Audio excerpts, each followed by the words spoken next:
இந்த காலத்து ஆள் ஒருத்தன் ஒரு பெரியவரை தேடி வந்தான். ஐயா, ஒரு சந்தேகம்னா. என்ன உன்னுடைய சந்தேகம்னார்.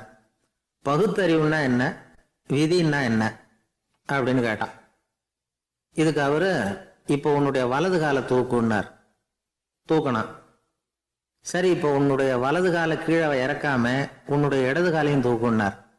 தூக்கணும். பொத்துன்னு கீழே விழுந்துட்டான். பெரியவர் சொன்னார், உன்னால ஒரு காலை தூக்க முடிஞ்சுது, அதுதான் பகுத்தறிவு. 2 கால்களையும் ஒரே சமயத்துல தூக்குனா அடிபடும், அப்படிங்கிறது தான் விதி அப்படின்னு விளக்கம் கொடுத்தார். இவன் தன்னுடைய விதியை நொந்துகிட்டு இடுப்பை பிடிச்சுக்கிட்டு அங்கிருந்து நடந்து போயிட்டான். ஒரு காட்டுல ஒரு முனிவர் இருந்தார். ஒரு நாள் அவரை தேடிட்டு 4 பேர் வந்தாங்க. சுவாமி, எங்களுக்கு ரொம்ப நாளா ஒரு சந்தேகம்னாங்க. என்னன்னு கேட்டார். இந்த உலகத்துல எவ்வளவோ காரியங்கள் நடக்குது, எது நியாயம் எது அநியாயம் அப்படின்னு புரிஞ்சுக்க முடியலன்னாங்க. அது யாராலையும் புரிஞ்சுக்க முடியாதுன்னார் முனிவர். வந்தவங்களுக்கு ஆச்சரியமா போச்சு. ஒரு மாதிரியா பார்த்தாங்க. இதை முனிவர் கவனிச்சார். சரி, புறப்படுங்க என்னோடன்னார். எங்கன்னு கேட்டாங்க. இப்போ உங்க 4 பேரையும் ஒரு புஷ்பக விமானத்துல அழைச்சிட்டு போறேன். இந்த உலகத்துல சர்வசாதாரணமா நடக்கக்கூடிய ஒரு காட்சியை உங்களுக்கு காட்ட போறேன். நீங்க பார்க்க போற அந்த காட்சி நியாயமா அநியாயமா அப்படிங்கிறத என்கிட்ட சொல்லணும்.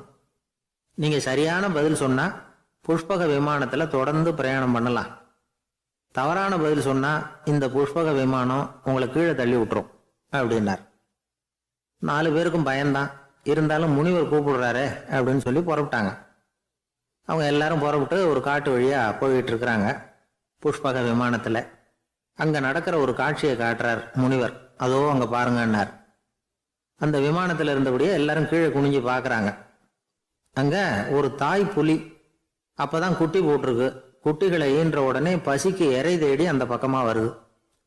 அதே நேரம் ஒரு தாய் மான், அதுவும் அப்பதான் குட்டி போட்டிருக்கு. அதுவும் இதே மாதிரி குட்டிகளை ஈன்ற உடனே பசிக்கு இறை தேடி அந்த பக்கமா வருது. இப்ப அந்த புலி அந்த மானை அடிச்சு போட்டுடுது. அதுவும் சாப்பிடுது, குட்டிகளுக்கும் கொடுக்குது. இப்போ அந்த புலி குட்டிகள் முகத்துல மகிழ்ச்சி, தாயை இழந்த அந்த மான் குட்டிகள் முகத்துல துக்கம்.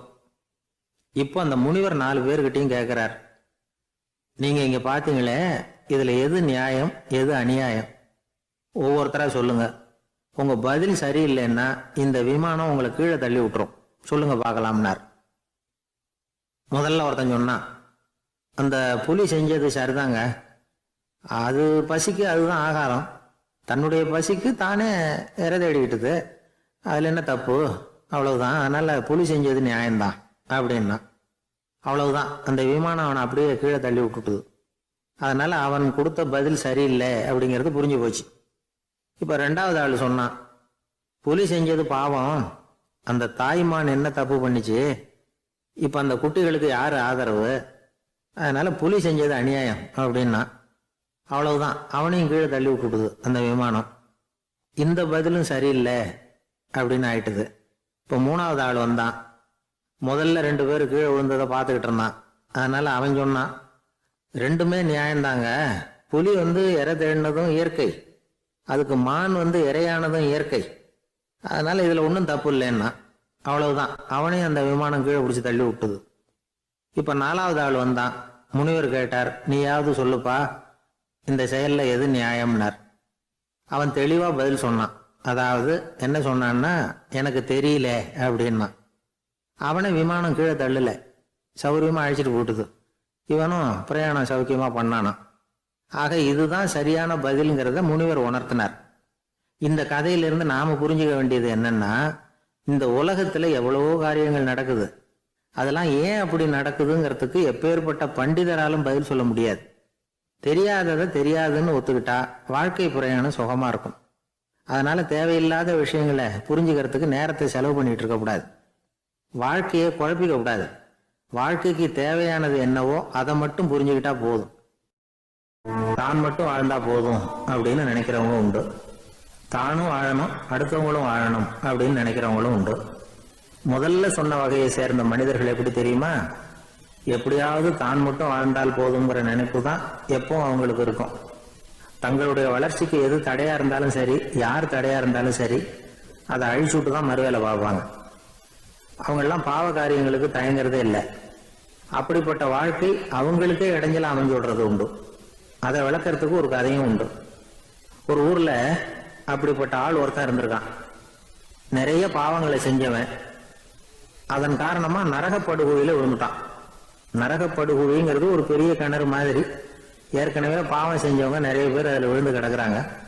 உள்ள ஏகப்பட்ட சத்தம், எல்லாம் அந்த பாவாத்மாக்கள் போடுற சத்தம். இப்போ விழுந்தானே இவனும் சத்தம் போட்டான். இவன் போடுற சத்தம் கொஞ்சம் அதிகமா கேட்டுது. இந்த கிணத்துக்கு பக்கத்துல புத்தர் உட்கார்ந்துருக்கிறார். அவர் காதுல இவன் போடுற சத்தம் விழுந்தது. உடனே அந்த கிணத்தடிக்கு போனார். குனிஞ்சு பார்த்தார். சாமி என்னை காப்பாத்துங்க அப்படின்னு கத்தனான் இவன். புத்தர் அவனை கொஞ்சம் கவனிச்சு பார்த்தார். மனித சமுதாயத்துக்கு அவன் என்னென்ன கெடுதல் பண்ணியிருக்கிறாங்கிற விவரம்லாம் அவர் மனக்கண்ணில் தெரிஞ்சது. அவருக்கு எல்லாம் புரிஞ்சு போச்சு. இருந்தாலும் அவனை காப்பாத்துறதுக்கு ஏதாவது வழி உண்டா அப்படின்னு யோசிச்சார். அவன் தன்னுடைய வாழ்நாளில் ஏதாவது நல்லது செஞ்சிருக்கானா அப்படின்னு பார்த்தார். ஒரே ஒரு சமயம் அவன் தன்னுடைய காலடியில மிதிபட இருந்த சிலந்தியை மிதிக்காமல் தாண்டி போயிருக்கிறான். இந்த ஒரு காரியத்துக்காக அவனை கரையேற்ற முடியுமா அப்படின்னு நினைச்சார். அவ்வளவுதான். உடனே அவர் கையில ஒரு சிலந்தி வந்து உட்கார்ந்துதான். அதுகிட்ட இருந்து நூல் இழை வெளிவர ஆரம்பிச்சது. அந்த நூல் இழை கிணற்று ஆழம் வரைக்கும் அப்படியே நீண்டுகிட்டே போச்சான். புத்தர் பார்த்தார். இந்த நூலை பிடிச்சிக்கிட்டு மேலே ஏறி வா அப்படின்னார். என்னங்க சொல்றீங்க, இந்த சிலந்தி நூல் என்ன தாங்குமான்னு கத்தனான். எல்லாம் தாங்கும், அதை பிடிச்சிக்கிட்டு ஏறி வா அப்படின்னார். சந்தேகத்தோடவே அவன் அந்த நூல் இழைய பிடிச்சி இழுத்து பார்த்தா ரொம்ப வலுவா இருந்தது. அவனுக்கு ஆச்சரியம். அதை பிடிச்சிக்கிட்டு மெதுவா மேலே ஏறி வர ஆரம்பிச்சுட்டான். பாதி தூரம் ஏறி வந்திருப்பான். அப்போ அவன் காலுக்கு கீழே ஏதோ சத்தம். என்னன்னு குனிஞ்சு பார்க்கறான். கீழே கிடந்தவங்க சில பேரும் அந்த நூலை பிடிச்சி மேலே வந்துகிட்டு இருக்கிறாங்க. இவனுக்கு கோபம் வந்துட்டுது. தன்னுடைய இடுப்புல வச்சிருந்த கத்தியை எடுத்து தன்னுடைய காலுக்கு கீழே நூல் இழையை அப்படியே வெட்டி விட்டுட்டான். இனிமே நாம மட்டும்தான் மேலே ஏறி வந்துடணும் அப்படின்னு நினைச்சுக்கிட்டான். ஆனா நடந்தது என்ன தெரியுமா? மொத்த நூல் இழையும் அப்படியே அருந்து கீழே விழுந்துட்டுது. அவனும் பொத்துன்னு கீழே விழுந்துட்டான். மறுபடியும் கத்த ஆரம்பிச்சுட்டான். ஏற்கனவே அவன் செஞ்சிருந்த ஒரு சிறு கருணை அந்த நூல் இழைக்கு உறுதியை கொடுத்தது. இப்போ அவன் செஞ்ச பாவம் அந்த நூல் இழைய வலுவிழக்க செஞ்சுட்டுது. அடுத்தவங்களும் வாழணுங்கிற எண்ணம் அவனுக்கு இருந்திருந்தா இப்ப அவனும் கரையேறி வந்திருப்பான், மற்றவங்களும் சௌக்கியமா வந்து சேர்ந்திருப்பாங்க. அதனால நாமும் வாழணும், அடுத்தவங்களும் வாழணும் அப்படின்னு நினைக்கிறவன் வாழ்க்கையில சீக்கிரம் முன்னுக்கு வந்துருவான். ஒருத்தன் ஒரு டாக்டர் கிட்ட போனான். மருந்து வாங்கினான். வாங்கி கொண்டாந்து பேசாம வச்சுட்டான், சாப்பிடல. அப்புறம் எதுக்காகப்பா போய் அவர்கிட்ட மருந்து வாங்கினேன் அப்படின்னு கேட்டாங்க. டாக்டர் வாழணும் இல்லையா, அதனாலதான் அப்படின்னா. அவர் கொடுத்த மருந்தை நீ ஏன் சாப்பிடல அப்புறம் அப்படின்னு கேட்டாங்க. நான் வாழணும் இல்லையா, அதுக்காக தான் அப்படின்னா. ஜப்பான்ல உள்ள ஒரு புத்த விகாரை. அங்க ஒரு வயசான பௌத்த குரு தங்கியிருக்கிறார். ஒரு நாள் ராத்திரி கடுமையான குளிர். அவரால் தாங்க முடியல. பார்த்தார். மரத்துல செஞ்ச புத்த சிற்பங்கள் அங்க நிறைய இருந்தது. அதுல ஒன்றை எடுத்து அதுக்கு தீ மூட்டி அந்த நெருப்புல குளிர் காஞ்சிட்டு இருக்கிறார். மர சிற்பம் தீ வச்சதும் படபடன்னு வெடிக்க ஆரம்பிச்சுட்டுது. அந்த சத்தத்தை கேட்டதும் அந்த புத்த விகாரையின் குருக்கள் வெளியில ஓடி வந்தார். இவர் ஆனந்தமா குளிர் காஞ்சிக்கிட்டு இருக்கிறார். அவரால் பொறுத்துக்க முடியல. தெருவில் தெரிஞ்சுக்கிட்டு இருந்த அந்த பெரியவரை இங்கே தங்க அனுமதிச்சதே அவர் தான். இவர் இப்படி பண்ணுறாருன்னு நினச்சிக்கிட்டே அவரை கோபமாக பார்த்தார். ஏன் இப்படி கோபமாக பார்க்குறீங்க, இப்படி வந்து உட்காருங்க அப்படிங்கிறாரு இவர். அவருக்கு இன்னமும் கோபம் வந்துட்டுது. எங்கள் கடவுளை வந்து எரிச்சுட்டீங்களே அப்படின்னு சத்தம் போட்டாராம். அப்படியா அப்படின்னு கேட்டுக்கிட்டே அந்த சாம்பலை கிளறினார் இவர். என்ன செய்கிறீங்கன்னு கேட்டிருக்காரு அவர். நான் எலும்புகளை தேடுறேன்னாராம். நீங்கள் ஒரு பைத்தியம், இது ஒரு மர சிற்பம், இதில் எலும்புகள் கிடையாது அப்படின்னாராம்.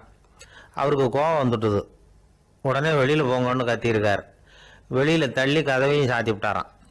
மறுநாள் காலையில் கதவை திறந்து பார்த்தா அந்த வயசான பெரியவர் ஒரு மைல்கல் மேலே சில காட்டு பூக்களை வச்சு புத்தம் சரணம் கச்சாமின்னு சொல்லிக்கிட்டே இருக்கிறார். இவருக்கு சந்தேகமாக போட்டுது. கிட்ட போனார். என்ன செஞ்சுக்கிட்டு இருக்கீங்கன்னு கேட்டார். இது என்னுடைய காலை நேர பிரார்த்தனைனாராம். நிஜமாவே நீங்கள் ஒரு பைத்தியமாக தான் இருக்கணும், ஏன்னா அது ஒரு மைல்கல் அப்படின்னாராம். இப்போ அந்த பெரியவர் சொன்னாராம், நீங்கள் ஒரு மரத்தை புத்தராக நினைக்கும் பொழுது நான் ஏன் ஒரு மைல்கல்ல புத்தராக நினைக்கக்கூடாது? நான் வந்து புத்தரை எரிக்கலாம், ஏன்னா அவரை நான் நேசிக்கிறேன். அந்த சிற்பம் வந்து மரத்தால் ஆனதுங்கிறது எனக்கு தெரியும். நான் ஒரு மைல்கல்ல தொழலாம், ஏன்னா அது எனது பூக்களை தாங்குது. நான் இந்த மயில் கல்லுக்குள்ளே மறைஞ்சிருக்கிற புத்தரை பார்க்கிறேன். யாராவது ஒரு சிற்பி இதை சிலையாக்கினாதான் நீங்கள் புத்தரை பார்க்க முடியும். அன்னைக்கு ரொம்ப குளிராக இருந்தது. நான் எனக்குள்ளே இருக்கிற புத்தரையும் பாதுகாக்கணும்.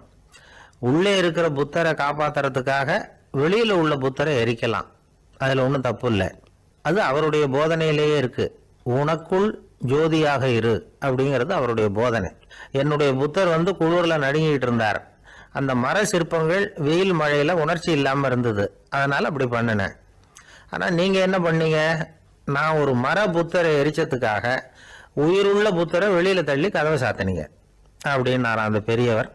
உண்மையான பக்திங்கிறது இதுதான். அதாவது உனக்குள் ஜோதியாக இரு அப்படின்னு புத்தர் சொன்னார் இல்லையா? அது மாதிரி தனக்குள் ஜோதியாக இருக்கிற இந்த காலத்து ஆசாமிகள் நிறைய பேர் உண்டு. எப்பவும் போதையிலேயே இருக்கிறவங்க. ஒரு நாள் நடு ராத்திரி ஒரு மது கடையில் ஒரு ஆள் அங்குள்ள சிப்பந்திகள் கிட்ட கேட்டுக்கிட்டு இருக்கிறான். மறுபடியும் இந்த கடை எப்போ திறப்பாங்கன்னு கேட்டானா.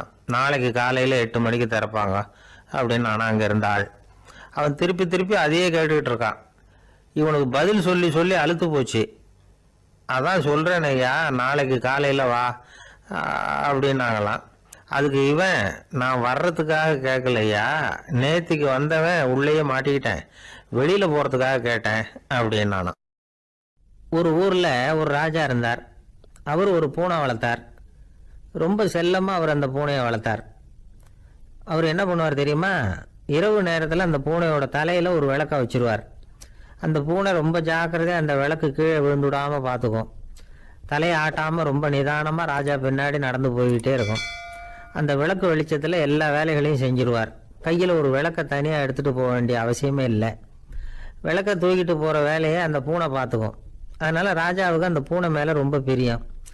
மந்திரிகளையெல்லாம் கூப்பிட்டு அவங்கக்கிட்ட சொல்லுவார், பார்த்தீங்களா இந்த பூனை எவ்வளவு விசுவாசமாக நடக்குது, என் பேரில் எவ்வளவு மரியாதை பார்த்தீங்களா அதுக்கு அப்படிம்பார். இதை கேட்டுவிட்டு அங்கிருந்த அமைச்சர்களில் ஒருத்தர் சொன்னார், மன்னா நீங்கள் சொல்கிறது சரிதான், இருந்தாலும் இந்த பூனையோட விசுவாசத்தை நாம் கொஞ்சம் சோதித்து பார்க்க வேண்டியிருக்கு அப்படின்னாராம். சரி, உங்கள் ஆசையை ஏன் கெடுக்கணும், நல்லா சோதித்து பாருங்கள் அப்படின்னு சொல்லிவிட்டார் ராஜா. உடனே அந்த அமைச்சர் என்ன பண்ணார் தெரியுமா? எங்கேயோ புறப்பட்டு போனார். ஒரு 5-6 எலிகளை பிடிச்சிட்டு வந்தார். அரண்மனையில் ராஜா ஏதோ வேலை பார்த்துக்கிட்டு இருக்கிறாரு. பக்கத்தில் அந்த பூனை ரொம்ப பணிவாக நின்றுக்கிட்டு இருக்குது. அது தலையில் விளக்கு எரிஞ்சிக்கிட்டு இருக்கு. அமைச்சர் தான் பிடிச்சிட்டு வந்த எலிகளை அந்த பூனை பார்வையில் படுறது மாதிரி எதிரில் விட்டார். அந்த எலிகள்லாம் அங்கேயும் இங்கேயும் ஓட ஆரம்பிச்சுது. அதை பார்த்தது பூனை. அவ்வளவுதான். தலையில் இருக்கிற விளக்கை பற்றியும் கவலைப்படலை, ராஜாவை பற்றியும் கவலைப்படலை. ஒரே பாய்ச்சலாக பாஞ்சு எலிகளை துரத்த ஆரம்பிச்சுட்டுது. தலையில் இருந்த விளக்கு எங்கேயோ போய் விழுந்தது, அணைஞ்சு போச்சு. இருட்டில் ராஜா தடுமாற ஆரம்பிச்சுட்டார். இந்த சமயத்தில் அந்த அமைச்சர் மறுபடியும் விளக்கை ஏற்றினார். வெளிச்சம் வந்தது. அதுக்கப்புறம் அந்த அமைச்சர் பேசினார், அரசே, பூனையோட விசுவாசத்தை பார்த்தீங்களா? எலி அது கண்ணில் படுற வரைக்கும் தான் விசுவாசமாக இருந்தது. அது மாதிரி எலியை பார்த்ததும் எல்லாத்தையும் விட்டுட்டு அதை துரத்த ஆரம்பிச்சுட்டு பார்த்தீங்களா? தான் அந்த பூனையை பற்றி நினச்சது தப்புங்கிறது அதுக்கப்புறம் தான் அந்த ராஜாவுக்கு புரிஞ்சுதான். சரி, இப்போ எதுக்கு இந்த கதையெல்லாம் அப்படிங்கிறீங்களா? இந்த பூனை மாதிரி தான் நம்ம மனசும். மனசை எவ்வளவு தான் பயிற்சி கொடுத்து பக்குவமாக வச்சுருந்தாலும் பார்க்குறதுக்கு பரமசாது மாதிரி தான் இருக்கும். பார்க்க வேண்டியதை பார்த்துட்டுதுன்னா பாஞ்சிரும். இந்த பூனை மாதிரி புலன் இன்ப பொருள்கள் கிட்டாத வரைக்கும் மனம் அடங்கி இருக்கிறது மாதிரி தான் தெரியும். கொஞ்சம் வாய்ப்பு கிடைச்சாலும் அது குதிக்க ஆரம்பிச்சிடும், தப்பு பண்ண ஆரம்பிச்சிடும். பெரிய பெரிய முனிவர்கள் வாழ்க்கையில் நடந்த வீழ்ச்சி இதை தான் நிரூபிக்குது. புலன்களின் ஆற்றல் அதிகம். அதனால் மனக்கட்டுப்பாடு பயிற்சிகளில் ரொம்ப எச்சரிக்கையாக இருக்கணுங்கிறார் சுவாமி சிவானந்தர். மது பழக்கத்தையே விட்டுவிட்டேன்னு உறுதியாக இருப்பான். கடை கண்ணில் பட்டுவிட்டதுன்னா கால் அவனை கேட்காமலே இழுத்துக்கிட்டு உள்ளே போயிடும். இதுதான் மனசுங்கிறது. அதுதான் அந்த ராஜா வளர்த்த பூனை. நம்மால் ஒருத்தன் அந்த ராஜா பூனை தலையில் விளக்க வச்சது மாதிரி இவன் தன்னுடைய தலையிலேயே ஒரு விளக்கை ஏற்றி வச்சுக்கிட்டு என்னத்தையும் தேட ஆரம்பித்தான். தேடிக்கிட்டு இருக்கிறான். தலையை ஆட்டாமல் நிதானமாக நடந்து ரொம்ப நேரமாக தேடிட்டு இருக்கிறான். அந்த சமயம் அங்கே வந்த ஒருத்தர், என்னத்தை தேடுறீங்கன்னு கேட்டார். அதுதான் மறந்து போச்சு அப்படின்னு இழுத்தான். சரி, கொஞ்சம் இப்படி உட்காருங்க, ஞாபகம் வந்ததும் தேட ஆரம்பிக்கலாம் அப்படின்னார் அவர். இவன் கொஞ்ச நேரம் உட்காந்து யோசித்தான். அப்புறம் திடீர்னு எழுந்திரிச்சான். ஞாபகம் வந்துட்டுதுன்னா. என்னன்னு கேட்டார். எங்கள் வீட்டில் இருந்த விளக்கை எங்கே வச்சேன்னு தெரியல, அதுதான் தேடிக்கிட்டு இருக்கிறேன், ஏற்றி வைக்கலாம்னு பார்க்குறேன் அப்படின்னா. ஒரு பெரியவர் உட்கார்ந்துருக்கிறார். அவரை சுற்றி அவருடைய தோழர்கள் உட்கார்ந்துருக்கிறாங்க. ஏதோ ஒரு முக்கியமான செய்தியை அவர் அவங்களுக்கு சொல்லிகிட்டு இருக்கிறார். அவங்களும் ஆர்வமாக கேட்டுக்கிட்டு இருக்கிறாங்க. இந்த சமயத்தில் யாரோ ஒரு ஆள் வேகமாக அங்கே வர்றார். வர்ற வேகத்திலேயே எனக்கு ஏதாவது உதவி செய்யுங்க அப்படின்னு கேட்டுக்கிட்டே வர்றார். கேட்கறது உதவி, ஆனால் குரல் மிரட்டுறது மாதிரி இருக்குது, அதட்டி கேட்கறது மாதிரி இருக்குது. இதை கேட்டதும் அந்த பெரியவர் ஆத்திரப்படலை, ஆனால் அவரை சுற்றி இருந்தவங்க ஆத்திரப்பட்டாங்க. இதை பெரியவர் கவனித்தார். கொஞ்சம் அமைதியாக இருங்கன்னார். வந்தவரை கூப்பிட்டார். அவருக்கு சில பொருள்களை கொடுத்தார். என்னங்க இப்போ உங்களுக்கு மகிழ்ச்சி தானே அப்படின்னார். ஆ அப்படின்னு அலட்சியமாக அவர் சொல்கிறார். நான் உங்களை நல்ல முறையில் நடத்தினேன்னா அப்படின்னு கேட்குறாரு அவர் மறுபடியும். அதெல்லாம் ஒன்றும் இல்லை அப்படின்னு சொல்லி அவர் சொல்லிகிட்டு இருக்கிறாரு. குரலில் கடுமை குறையில. சுற்றி இருந்தவங்களால இதை பொறுத்துக்க முடியல. கோபத்தோடு அவரை நோக்கி நெருங்க ஆரம்பித்தாங்க. பெரியவர் அவங்களையெல்லாம் தடுத்து நிறுத்தினார். வந்தவரை வாங்க என்னோட அப்படின்னு சொல்லி அழைச்சிட்டு போனார். வீட்டுக்கு போனார். அங்கே போனதும் இன்னும் சில பொருள்களை எடுத்து அவர்கிட்ட கொடுத்தார். இப்போ திருப்தி தானே, நான் உங்ககிட்ட நல்ல முறையில் நடந்துக்கிட்டேனா அப்படின்னார். அவர் முகம் இப்போ தான் கொஞ்சம் மலர்ந்தது. ரொம்ப நன்றி, இறைவன் உங்கள் குடும்பத்துக்கு எல்லா நன்மைகளையும் செய்வான் அப்படின்னு சொன்னார். இதே வார்த்தைகளை என்னுடைய தோழர்கள்கிட்டே சொல்லிட்டீங்கன்னா அவங்க கோபம் தணிஞ்சிரும், வர முடியுமான்னார். கண்டிப்பாக வர்றேன் அப்படின்னாரு. மறுநாள் காலையில் அந்த இடத்துக்கு வந்தார். அதே மாதிரி சொல்லிவிட்டு அவர் போயிட்டார். தோழர்கள்லாம் ரொம்ப வியப்போடு பெரியவரை பார்த்தாங்க. அந்த பெரியவர் தான் நபிகள் நாயகம். அவர் சொன்னார், ஒருத்தன் ரொம்ப ஆசையாக ஒரு ஒட்டகத்தை வளர்த்துக்கிட்டு வந்தான். ஒரு நாள் அந்த ஒட்டகம் கயத்தை அறுத்துக்கிட்டு ஓடி போயிட்டுது. அக்கம் பக்கத்தில் இருக்கிறவங்கெல்லாம் அந்த ஒட்டகத்தை பிடிக்கிறதுக்கு முயற்சி பண்ணாங்க. அதை துரத்திக்கிட்டு ஓடினாங்க. ஒட்டகம் தாறுமாறாக ஓட ஆரம்பிச்சுது. இந்த சமயத்தில் ஒட்டகத்தை வளர்த்தவன் அங்கே ஓடி வந்தான். நீங்கள் அதை ஒன்றும் செய்ய வேணாம், விட்டுருங்க. அதோட சுபாவம் எனக்கு நல்லா தெரியும். அதை சுலபமாக என்னோட வழிக்கு கொண்டுட்டு வந்துட முடியும். நான் பார்த்துக்கிறேன், விட்டுருங்கோ அப்படின்னா. எல்லாரும் விலைக்கு போயிட்டாங்க. இவன் என்ன செஞ்சான் தெரியுமா? கொஞ்சம் புல்லை கையில் எடுத்துக்கிட்டு அந்த ஒட்டகத்தை நெருங்கினான். அவ்வளவுதான். அது ஓடி இவன் காலடியில் உட்காந்துக்கிட்டது. செல்லமாக அதை அப்படியே தடவி கொடுத்தான். முதுகில் ஏறி உட்காந்துக்கிட்டான். அது பாட்டுக்கு சாதுவாக நடந்து போகுது. இந்த கதையை நபிகள் நாயகம் தம்முடைய தோழர்களுக்கு சொல்கிறார். ஒட்டகத்தை மட்டும் இல்லை, சில மனிதர்களையும் கூட சில விதத்தில் அணுகிதான் அவர்களை சீர்திருத்த வேண்டியிருக்குது அப்படிங்கிறத அவங்களுக்கு உணர்த்தினார். இது ஒரு அழகான உளவியல் அணுகுமுறை. சில குடும்ப தலைவர்கள் கூட இந்த ஒட்டகம் மாதிரி நடந்துக்கிறது உண்டு, அப்புறம் அடங்கி போகிறதும் உண்டு. ஒரு குடும்ப தலைவர் காலையில் எழுந்திரிச்சதுலேருந்து சத்தம் போட்டு கத்திக்கிட்டு இருப்பார். பக்கத்தில் இருந்தவங்கெல்லாம் ஓடி போய் சமாதானம் பண்ணி பார்த்தாங்க. அவர் ஓயறது மாதிரி தெரியல. கடைசியில் அவர் மனைவி வந்தாங்க. நீங்கள் எல்லாம் விலகி போயிடுங்க, அவர் சுபாவம் எனக்கு தெரியும், நான் பார்த்துக்கிறேன் அப்படின்னாங்க. சரின்னு எல்லாரும் போயிட்டாங்க. சாயந்தரமாக பார்க்குறாங்க, அவர் சத்தம் இல்லாமல் ஒரு மூலையில் உட்காந்துருக்கிறார். ரொம்ப சாதுவா. ஆச்சரியமாக இருந்தது. என்னம்மா பண்ணீங்கன்னு கேட்டாங்க. அது ஒன்றும் இல்லைங்க, ஒரு வேளை சாப்பாட்டை நிறுத்தினேன், பட்னி போட்டேன், அவ்வளவுதான் அப்படின்னாங்க அந்த அம்மா. ஒரு அரசனும் அமைச்சரும் ஒரு நாள் ரொம்ப சாவகாசமாக பேசிக்கிட்டு இருந்தாங்களாம். அரசன் அமைச்சரை பார்த்து ஒரு கேள்வி கேட்டிருக்கார். ஏங்க அமைச்சரே, ஆசை இல்லாத ஒரு மனுஷனால இருக்க முடியுமா அப்படின்னு. ஏன் முடியாது, துறவி அப்படிங்கிறவங்கெல்லாம் அப்படிப்பட்டவங்க தானே அப்படின்னாராம் அமைச்சர். அவங்கெல்லாம் உண்மையிலேயே ஆசையை விட்டவங்க தானே அப்படின்னு கேட்டாரா ராஜா. அப்படிதான் இருக்கணும் அப்படின்னாராம் அமைச்சர். அப்படின்னா ஆசையே இல்லாத ஒரு உண்மையான துறவியை நான் பார்க்கணுமேன்னார். அது என்ன பிரமாதம், அதுக்கு நான் ஏற்பாடு பண்ணுறேன் அப்படின்ட்டார் இவர். சொல்லிவிட்டு உடனே புறப்பட்டு போனார். அங்கே இங்கே தேடினார். அப்புறம் தான் அவருக்கு புரிஞ்சுது உண்மை துறவியை கண்டுபிடிக்கிறது எவ்வளவு கஷ்டமான காரியம்னு. இருந்தாலும் ராஜா கிட்ட சொல்லியாச்சே, உண்மை துறவியை காட்டுறேன்னு. இப்போ என்ன பண்ணுறது? ராஜா கிட்ட சொன்னபடி நடக்கலைன்னா அவருக்கு கோவம் வந்துடும். அமைச்சர் ஒரு யோசனை பண்ணார். அவருக்கு ஒரு வழி தெரிஞ்சுது. அதுதான் சரின்னு முடிவு பண்ணார். அதாவது அந்த ஊரில் அவருக்கு தெரிஞ்ச நாடக நடிகர் ஒருத்தர் இருக்கிறார், நல்லா நடிப்பார். அவரை போய் பார்த்தார். இதை பாருப்பா, எனக்காக நீ ஒரு காரியம் செய்யணும்னார். என்னன்னு கேட்டார் அவர். நீ ஒரு துறவி மாதிரி கொஞ்ச நேரத்துக்கு நடிக்கணும். ராஜா உன்னை பார்த்துட்டு போகிற வரைக்கும் நடி, அது போதும். அதுக்காக உனக்கு 10,000 ரூபா தரேன் அப்படின்னார். அவர் எந்த காலத்தில் இவ்வளவு பணத்தை மொத்தமாக பார்த்துருக்கார். அதனால் உடனே சரின்னு ஒத்துக்கிட்டார். அமைச்சர் வந்து அரண்மனைக்கு திரும்பி வந்தார். என்ன அமைச்சரே, இன்னுமா ஒரு உண்மையான துறவி கிடைக்கல என்னார். உண்மையான துறவி ஒருத்தரை இப்பதான் கொஞ்ச நேரத்துக்கு முன்னாடி பார்த்து பேசிவிட்டு வர்றேன். அவர் நம்ம ஊருக்கு வெளியில குளத்தங்கரையில உள்ள ஒரு ஆலமரத்துக்கு அடியில் உட்காந்துருக்கிறார் அப்படின்னார் இவர். அப்படின்னா உடனே புறப்படுங்க அப்படின்னார் ராஜா. பரிவாரங்களோட புறப்பட்டார். அங்க அந்த மரத்தடியில அந்த ஆளு வேஷம் போட்டுக்கிட்டு துறவி மாதிரி உட்காந்துருக்கிறான். ராஜா நேரா போனார். அந்த துறவி காலில் கொத்துன்னு விழுந்து வணங்கினார். உடனே ராணியும் அவர் காலில் விழுந்தாங்க. அடுத்தபடியாக அமைச்சர் விழுந்தார். அவருக்கு தெரியும் இது நம்ம ஆளு தான்னு. இருந்தாலும் என்ன பண்ணுறது, நேரம். அப்புறம் பரிவாரங்கள்லாம் துறவி காலில் விழுந்து ஆசீர்வாதம் வாங்கிட்டாங்க. ராஜா அப்புறமா தங்கத்தட்டில் பொண்ணையும் பொருளையும் வச்சு அந்த துறவிகிட்ட ரொம்ப பணிவாக நீட்டுறார்.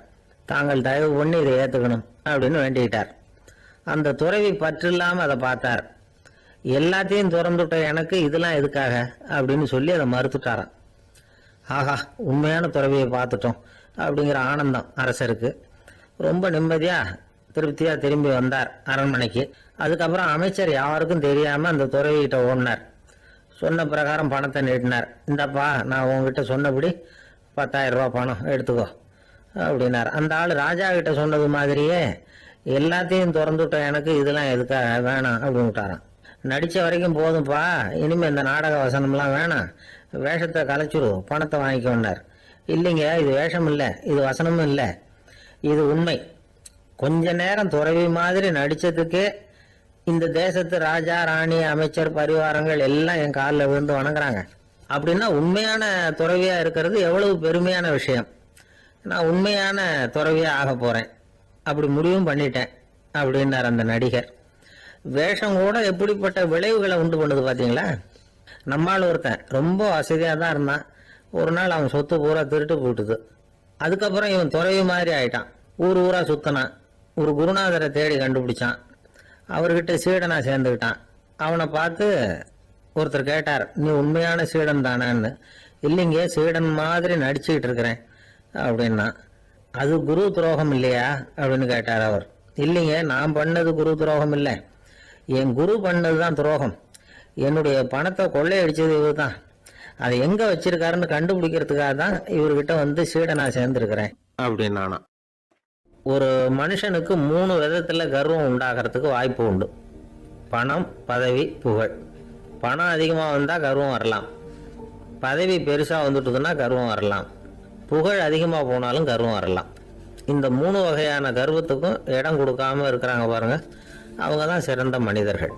ஒரு பெரிய பொறுப்பில் இருக்கிறவங்களுக்கு கர்வம் வந்துடக்கூடாது. அப்படி வந்துட்டுதுன்னா அது எல்லாருக்கும் இடைஞ்சல். ஒரு ராஜா இருந்தார். அவர் ஒரு நாள் தன்னுடைய தலைநகரத்தை சுற்றி வந்துக்கிட்டு இருந்தார். ஒரு இடத்துல ஒரு அழகான நிலத்தை பார்த்தார். ஆஹா, இந்த இடத்துல நமக்குன்னு ஒரு மாளிகையை கட்டினா எவ்வளோ நல்லா இருக்கும் அப்படின்னு நினச்சார். ராஜா நினச்சா அது முடியாத காரியமா? சரி, இந்த நிலம் யாருக்கு சொந்தம்னு விசாரிங்க அப்படின்னார் பக்கத்தில் இருந்தவங்கக்கிட்ட. அவங்கெல்லாம் ஓடி போய் விசாரித்தாங்க. அந்த இடம் வந்து ஒரு வயசான கிழவிக்கு சொந்தம், வயசான அம்மாவுக்கு சொந்தமாக. அந்த அம்மா தான் அதில் ஒரு குடிசையை போட்டு குடியிருந்துகிட்டு இருக்கிறாங்க.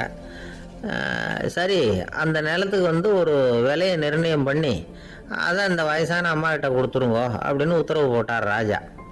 ஆனால் அந்த அம்மா, இது எங்கள் பூர்வீக இடம், இதை விற்க மாட்டேன் அப்படின்னு சொல்லிவிட்டுது. சரி, 2 பங்கு விலை கொடுக்குறோம்னு சொல்லி பாருங்க அப்படின்னாங்க. அப்படியே சொன்னாங்க அரண்மனை ஆட்கள். அதுக்கும் சம்மதிக்கலை அந்த அம்மா. இதை கேள்விப்பட்டதும் ராஜாவுக்கு கோபம் வந்துட்டுது. தன்னுடைய ஆளுங்களை கூப்பிட்டார்.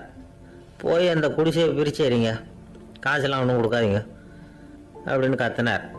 அவ்வளோதான். அடுத்த நிமிஷம் அரண்மனை ஆசாமிகள் போனாங்க, குடிசையை பிரித்து எரிஞ்சாங்க.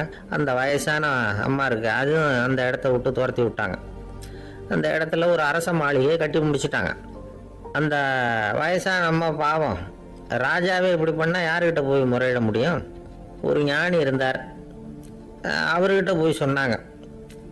அவர் இவங்க சொன்னதை கேட்டு மனசில் வச்சுக்கிட்டார்.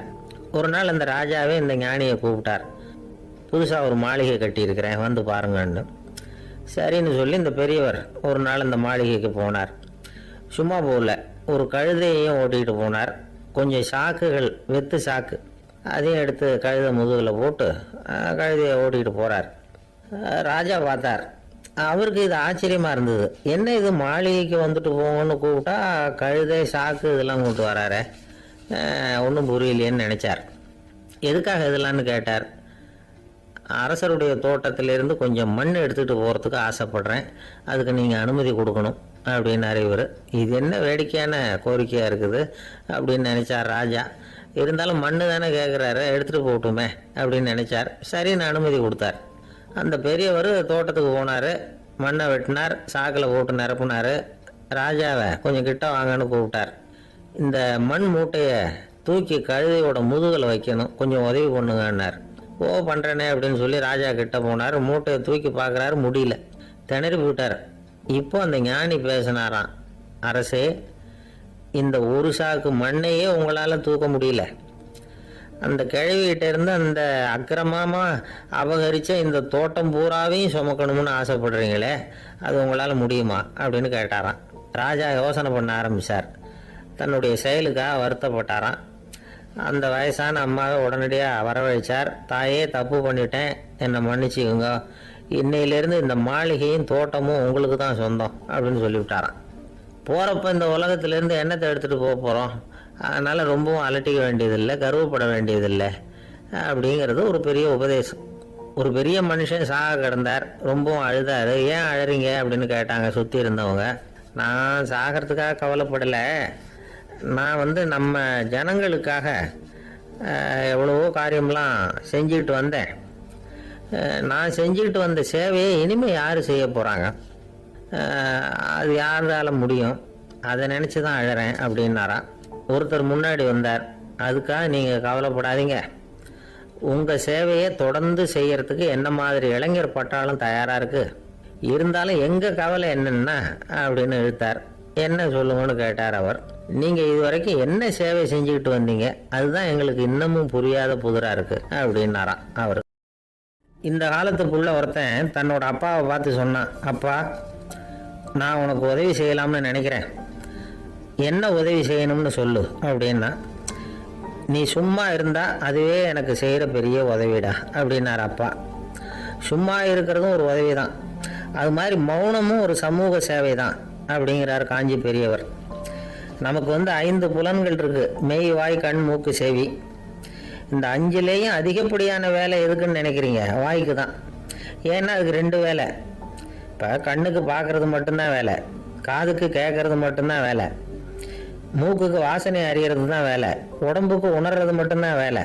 ஆனால் வாய் அப்படி இல்லை, அதுக்கு 2 வேலை, சாப்பிட்றதும் அதுதான், பேசுறதும் அதுதான். அதாவது வாய் ஒன்று தான் கர்மேந்திரியமாகவும் இருக்குது, ஞானேந்திரியமாகவும் இருக்குது அப்படின்னு சொல்லுவாங்க. சாப்பாட்டில் உட்காந்தா எந்தெந்த ஆகாரம் என்னென்ன ருசின்னு அறிவிக்கிற வேலையும் செய்யுது. சபையில் உட்காந்தா பாடுறது, பேசுறது, சிரிக்கிறது, இது மாதிரியான வேலையும் செய்யுது. இன்னொரு வித்தியாசம், கண்ணு, காது, மூக்கெல்லாம் ஸ்ட்ரெயின் பண்ணிட்டு வேலை செய்கிறதில்ல. ஒரு ரோஜா பூவை பார்த்தா உடனே மூக்கு அப்படியும் இப்படியும் அசைய ஆரம்பிக்கிறது இல்லை. ஒரு சங்கீதத்தை கேட்ட உடனே காது ஆட ஆரம்பிக்காது.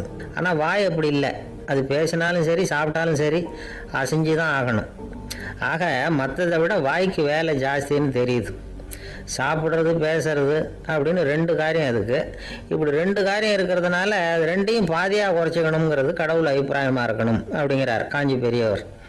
ஆனால் இப்போ நாம் அப்படியா நடந்துக்கிறோம்? அதுக்கு நேர்மாறாக நடந்துக்கிறோம். நாம் சாப்பிட்றதும் அதிகம், பேசுகிறதும் அதிகம், 2 வேலையையும் தேவைக்கு அதிகமாகவே செய்கிறோம். வாய் தான் ரொம்ப ஓவர் ஒர்க்குடு. அதுக்கு ஓய்வு கொடுத்தா உடம்பும் நல்லாயிருக்கும், உலகமும் நல்லாயிருக்கும். மௌன விரதம் இருக்கிறதெல்லாம் எதுக்காக நினைக்கிறீங்க? இதுக்காக தான். இந்த காலத்தில் மௌனமாக இருக்கிறவங்கெல்லாம் மகத்தான தொண்டு செய்கிறாங்க அப்படின்னு தான் சொல்லணும். சத்தம் அதிகமாக போய் தான் சவுண்டு பொல்யூஷன் வருது. அது மட்டும் இல்லை, மௌனமாக இருந்தால் சண்டை சச்சரவே வராது. மௌனம் கலக நாஸ்தி. ஆக இதுவும் ஒரு சமூக சேவை தான். நமக்கு தான் வாய் இருக்குதுங்கிறதுக்காக வசமாக சாப்பிட்றதும் தப்பு, வளவளன்னு பேசுகிறதும் தப்பு. ஒரு கருத்தை சொல்கிறதுக்கு ஒரே ஒரு சொல்லு போதும் அப்படின்னு இருக்கும்போது 2 சொற்களை செலவு பண்ணாதே. எவ்வளவு சொன்னாலும் அதனால் ஒரு பயனும் விளையாது அப்படின்னு தெரிய வருமையானால் அந்த ஒரு சொல்லையும் விரயம் பண்ணாதே அப்படிங்கிறார் ஒரு அறிஞர். எல்லா குணங்கள்லேயும் மௌனம்தான் சிறந்தது அப்படிங்கிறார் ஒருத்தர். மௌனமாக இருக்கிறது மூலமாக மற்றவர்கள் குறைகளை நம்மளால் தெரிஞ்சுக்க முடியும்.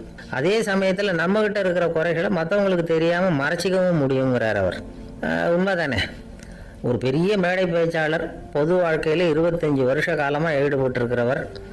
அவர் மனைவி ஒரு நாள் சொன்னாங்க, எங்கள் வீட்டுக்காரர் 25 வருஷ காலமாக பொது வாழ்வில் ஈடுபட்டிருந்தா கூட இந்த மாதம் 10ஆம் தேதியிலிருந்து தான் மக்களுக்கு சேவை செய்ய ஆரம்பிச்சிருக்கார் அப்படின்னு நாங்கள் ரொம்ப பெருமையாக. 10ஆம் தேதிக்கு அப்படி என்ன விசேஷம் அப்படின்னு கேட்டோம். அன்னையிலேருந்து தான் அவர் மேடையில் பேசுகிறத நிறுத்தினார் அப்படின்னாங்க அந்த அம்மா. ஒரு அழகான கடற்கரை, சுற்றுலா பயணிகள் நிறைய பேர் அங்கே வந்து போகிறது வழக்கம். சனி ஞாயிறு கூட்டம் அதிகமாக இருக்கும். அதோட விளைவு என்னங்கிறது அடுத்த நாள் தான் தெரியும். ஆமாம், அந்த கடற்கரையை சுத்தப்படுத்துகிற தொழிலாளிகள் திங்கட்கிழமை ரொம்ப சிரமப்படுவாங்க. சனி ஞாயிறு வந்த கூட்டம் கடற்கரை பூராவும் காலி ஐஸ்கிரீம் கப்புகளை வந்து வீசி எறிஞ்சிட்டு போயிடுவோம். ஆயிரக்கணக்கான கப்புகள் அங்கே பரவலாக கிடக்கும். அதையெல்லாம் பொறுக்கி எடுத்து சுத்தம் பண்ணி ஆகணும். இதனால் திங்கட்கிழமை வேலைக்கு வர்றதுக்கு எல்லாரும் பயப்படுவாங்க. அப்படி ஒரு நிலைமை. பல பேர் அன்னைக்கு வந்து லீவ் எடுத்துகிட்டு போயிடுறது வழக்கம். நமக்கு எதுக்கு இன்னைக்கு தொந்தரவு ஒன்று. இது ஒரு பெரிய பிரச்சனையாக இருந்தது. இதுக்கு என்ன பண்ணலாம் அப்படின்னு யோசனை பண்ணாங்க. ஒரு ஆலோசனை கூட்டத்துக்கு ஏற்பாடு பண்ணாங்களாம். அந்த நகர நிர்வாக அலுவலர்கள், பணியாளர்கள் எல்லாரும் அதில் கலந்துக்கிட்டாங்க. கூட்டம் ஆரம்பமாச்சு. ஆரம்பத்தில் சொன்னாங்க, இந்த பிரச்சனைக்கு ஒரு தீர்வு வேணும், என்ன பண்ணலாம், அதை முடிவு செய்கிறதுக்கு தான் இந்த கூட்டம். இதில் நீங்கள் செய்ய வேண்டியது என்னென்னா, உங்களுக்கு தோன்றுகிற யோசனை எதுவாக இருந்தாலும் சொல்லுங்கள். கொஞ்சம் கூட தயக்கம் வேண்டாம். நாம் சொல்கிற யோசனை ஈடுபடுமா படாதா அப்படின்லாம் யோசிக்க வேணாம். எல்லாருடைய யோசனைகளையும் அப்படியே பதிவு செய்துக்கிறோம். கடைசியாக அதிலேருந்து ஒரு சிறந்த யோசனையை தேர்வு பண்ணி அதை பயன்படுத்தலாம். இந்த சந்தர்ப்பத்தில் இன்னொரு முக்கியமான வேண்டுகோள், எவ்வளவு சாதாரணமான யோசனையாக இருந்தாலும் சரி, அது சொல்லும்போது அடுத்தவங்க வந்து ஏளனம் செய்யக்கூடாது. இது ஒரு பெரிய யோசனையா அப்படின்னு சொல்லி எதையும் அலட்சியப்படுத்தக்கூடாது. இதுதான் அந்த கூட்டத்தின் ஆரம்பத்தில் செய்யப்பட்ட அறிவிப்பு. உடனே அந்த கூட்டத்தில் இருந்தவங்க ஆளுக்கு ஒரு யோசனை சொல்ல ஆரம்பித்தாங்க. ஒருத்தர் எழுந்திருச்சார், இங்கே வர்ற சுற்றுலா பயணிகள்கிட்ட ஆளுக்கு $10 ஒரு டெபாசிட் மாதிரி வைப்பு பணமாக வாங்கிக்கணும். காலி ஐஸ்கிரீம் கப்பை திருப்பி கொடுத்தா அந்த பணத்தை திருப்பி கொடுத்துடலாம். இப்படி ஒரு ஏற்பாடு பண்ணிக்கிட்டா கப்புகளை தேடி பொறுக்கிட்டு இருக்க வேண்டியதில்லை. எல்லாம் ஒரே இடத்துக்கு வந்து சேர்ந்துடும். அப்படியே நாம் வந்து தூக்கிட்டு போய் ஒரு இடத்துல கொண்டு போடலாம் அப்படின்னாரு. இன்னொருத்தர் எழுந்திரிச்சார், கப்பை வந்து கீழே போட்டால் $50 அபராதம் அப்படின்னு அங்கங்கே போர்டு எழுதி வச்சுடலாம். கப்புகளை போடுறதுக்கு அங்கங்கே பெரிய கூடைகளை வச்சுடலாம். நாம் சாவகாசமாக அந்த கூடைகளை சேகரம் பண்ணிக்கலாம் அப்படின்னாராம். இன்னொருத்தர் எழுந்திரிச்சு கொஞ்சம் கோபமாக பேசினார். கப்புகளை வந்து அவங்க வாயிலேயே திணிச்சு விடணும், அதுகளை முன்னு சாப்பிட்டு பார்த்தா தான் தெரியும் அது எவ்வளவு கஷ்டங்கிறது அப்படின்னு ரொம்ப கடுமையாக பேசியிருக்காரு. இது வேடிக்கையாக தெரிஞ்சாலும் இந்த யோசனையும் பதிவு செஞ்சுக்கிட்டாங்களாம். இப்படி பல யோசனைகள். கடைசியாக எல்லாத்தையும் படித்து பார்த்துட்டு பரிசீலனை பண்ணாங்க. அப்புறம் தான் யோசனை வந்தது. ஒரு வேடிக்கையாக சொன்னது, கப்புகளை அவங்க வாயிலே திணிச்சு சாப்பிட சொல்லணும், அதுதான் தண்டனைன்னார்ல. ஏன் அப்படி சாப்பிட்றது மாதிரியே கப்புகளை தயார் பண்ண என்ன அப்படின்னு சிந்திக்க ஆரம்பித்தாங்களாம். ஆகா, அதுதான் சரின்னு ஒரு முடிவுக்கு வந்தாங்க. அதுலேருந்து உருவானது தான் இந்த வேஃபர் கப்ஸ். ஐஸ்கிரீமை சாப்பிட்டு முடிச்சதும் கப்பையும் சாப்பிட்டுடலாம். கோன் ஐஸ்கிரீம் சாப்பிட்றோம்ல, அதுதான். அமெரிக்காவில் மியாமி கடற்கரையில் ரொம்ப காலமாக இருந்துகிட்டு வந்த குப்பை பிரச்சனைக்கு இப்படிதான் ஒரு தீர்வு வந்துதான். இதுல இருந்து நாம புரிஞ்சுக்க வேண்டியது என்னன்னா, நாம அன்றாட எத்தனையோ பிரச்சனைகளை சந்திக்கிறோம், அதுக்கெல்லாம் தீர்வு உண்டு. அது எங்க ஒளிஞ்சிருக்குன்னு கண்டுபிடிக்கணும். அந்த அந்த யோசனையையும் நல்லா தீவிரமாக யோசிக்கணும். யார் என்ன யோசனை சொன்னாலும் அதை வந்து அலட்சியப்படுத்தக்கூடாது. அக்கறையோடு கவனிக்கணும், அதை யோசிச்சு பார்க்கணும். ஒரு அம்மா தன்னோட வீட்டுக்காரரை ஒரு மனநல மருத்துவர்கிட்ட அழைச்சிட்டு வந்தாங்களாம். டாக்டர், இவருக்கு கோன் ஐஸ்கிரீம் பிடிக்கல, பேப்பர் கப்பில் இருக்கிற ஐஸ்கிரீம் தான் வேணும்னு அடம் பிடிக்கிறார் அப்படின்னாங்களாம். அது ஒன்றும் தப்பு இல்லையேன்னாராம் டாக்டர். இதுக்கு அந்த அம்மா சொன்னாங்களாம், இவர் கப்பு ஐஸ்கிரீம் வாங்குறதுல தப்பு இல்லை டாக்டர், பிரச்சனை அது இல்லை. அப்புறம் வேற என்னன்னு கேட்டிருக்காரு. வாங்கினதும் ஐஸ்கிரீமை கீழே கொட்டுவிட்டு அந்த பேப்பர் கப்பை மட்டும் விரும்பி சாப்பிட்றார், அதனால தான் உங்ககிட்ட அழைச்சிட்டு வந்தேன் அப்படின்னாங்களாம். சங்கீத வித்வான்களில் பல வகை உண்டு. சில குறிப்பிட்ட ராகங்களை பாடுறதுல அவங்களுக்கு பெருமை வர்றது உண்டு. ஆனால் ஒருத்தர் இருந்தார், அவரால் ஒரு ராகத்துக்கே பெருமை வந்தது. அந்த ராகத்தை அவர் வாசித்து கேட்கணும் அப்படின்னு சொல்லுவாங்க. அது என்ன ராகம்னா தோடி ராகம். சரி, அந்த வித்வான் யாருன்னா அவர் தான் திருவாவடுதுறை ராஜரத்னம் பிள்ளை. பேராசிரியர் கல்கி ஒரு சமயம் தம்முடைய பத்திரிகையில் எழுதினாராம். அதை அப்படியே படிக்கிறேன் கேளுங்களேன். ஆகா, ஸ்ரீ ராஜரத்னம் பிள்ளையின் தோடி ஆலாபனையை முதலில் கேட்டபோது அவருடைய கற்பனையை விட்டு தள்ளுங்கள். நம்முடைய மனதில் என்னென்ன இன்பமயமான கற்பனைகள் எல்லாம் உதித்தன. குழந்தை தாயிடம் கொஞ்சம் குரலை கேட்டோம், அன்னை குழந்தையிடம் கொஞ்சம் குரலை கேட்டோம், ரவியும் மன்மதனும் பேசிக்கொண்ட காதல் மொழிகளை கேட்டோம், முருகன் சிவபெருமான் செவிகுளர மொழிந்த உபதேசத்தை கேட்டோம், கலைமகள் கவிஞனுக்கு அருளிய ஆசி மொழிகளை கேட்டோம். நாரத முனிவருடைய தம்பூரா சுருதியை கேட்டோம். ராவணன் தன் எலும்பை ஒடித்து வீணையாகச் செய்து வாசித்த கானத்தை கேட்டோம். கானப் பறவைகளின் கலகல ஒலியை கேட்டோம். கோலக் குயில்களின் குரல் இனிமையை கேட்டோம். இப்படிலாம் பேராசிரியர் கல்கி விமர்சனம் எழுதியிருக்கிறார். திருவாவடுதுறை ராஜரத்னம் பிள்ளை அவர்களுடைய வாசிப்பை கேட்டுட்டு டி.என். ராஜரத்னம் பிள்ளை இறந்து போனார். அப்போ கவிஞர் கண்ணதாசன் எழுதினார், செவியனில் ஓடி எங்கள் சிந்தையில் ஓடி இந்த புவியெல்லாம் ஓடி நின்பார் பொங்கிய தோடி வேறிங்கு எவரிடம் போகும் ஐய இனி அதை காப்பார் யாவர் அவிந்தனின் சடலத்தோடே அவிந்தது தோடிதானும் அப்படின்னு எழுதினாராம். அந்த அளவுக்கு அவருடைய தோடியை ரசித்தவர்கள் உண்டு. அதே மாதிரி தோடின்னா என்னன்னு தெரியாமலே அவரை ரசித்தவங்களும் அந்த காலத்துல உண்டு. அதாவது ஒரு பெரிய சபையில ஒரு வாய்ச்சிக்கிட்டு இருக்கிறார். பாதியில ஒரு பெரிய மனுஷன் உள்ள வந்தார். அவர் உடம்புல பட்டு வேஷ்டி, ஜருக, அங்கவஸ்திரம், வாயில வெத்தலை, வாசனை புகையில, காதுல வைரக்கடுக்கன், கழுத்துல தங்க சங்கிலி, கை விரல் பூரா மோதிரம், கையில ஒரு வெள்ளி வெத்தலை புட்டி, உதவிக்கு 2 பேர் பக்கத்துல. இவ்வளவு பந்தாவோட வரார் கச்சேரி கேட்கறதுக்கு. இப்படி வந்தவர் முதல் வரிசையில உட்கார்ந்தார். வித்வான் வாசிச்சு முடிச்சதும் இவர் அவரை பார்த்து, ஐயா நீங்க தோடி வாசிக்கிறதுல ரொம்ப கெட்டிக்காரர்னு கேள்விப்பட்டிருக்கேன், அதை கேட்கறதுக்காக தான் மெனக்கிட்டு வந்திருக்கிறேன், அதை வாசிங்களேன் அப்படின்னாராம் இந்த பெரியவர். ராஜரத்னம் பிள்ளைக்கு ஒன்றும் புரியல. ஏன்னா இதுவரைக்கும் அவர் வாசிச்சுக்கிட்டு இருந்ததே அந்த தோடி ராகத்தை தான். அதை வாசிச்சு முடிச்சதும் அதை வாசிங்களேன்னு இவர் கேட்கிறார். அப்படின்னா இவரோட ஞானம் எப்படிப்பட்டது? இவ்வளவும் கேட்டுட்டு இப்படி கேட்கிறாரே அப்படின்னு அவர் யோசிச்சிருக்கிறார் ராஜரத்னம் பிள்ளை. உடனே என்ன பண்ணார் தெரியுமா? பக்கத்துல ரொம்ப சாதுவா சுருதி போட்டுக்கிட்டு இருந்த ஒரு முதுகுல ஓங்கி ஒரு குத்து விட்டாராம். அவருக்கு ஒன்றும் புரியல, எதுக்கு நம்மளை அடிக்கிறாரு இவரு, நம்மளை குத்துறாரு வித்வான்னு. அவர் அதிர்ச்சியால இவர் நிமிர்ந்து பார்த்திருக்கார். அப்போ ராஜரத்னம் பிள்ளை சொன்னாராம், ஏய்யா ஐயா பெரிய மனுஷன், என்னுடைய பரம ரசிகர், தோடி ராகம் கேட்கணுங்கிறதுக்காக இவ்வளவு தூரம் வந்திருக்கிறார், முத வரிசையில் உட்கார்ந்துருக்கார். நீ இந்த சமயம் பார்த்து தோடி ராகம் வாசிக்கிற நாதஸ்வரத்தை வீட்டில் வச்சுட்டு வந்துட்டியே, இப்போ ஐயாவுக்காக அந்த ராகத்தை நான் எப்படி வாசிக்கிறது அப்படின்னு சொல்லிட்டு மறுபடியும் முதுகில் ஒரு அடி கொடுத்தாராம். அடி வாங்கினவருக்கே சிரிப்பு அடக்க முடியலையா.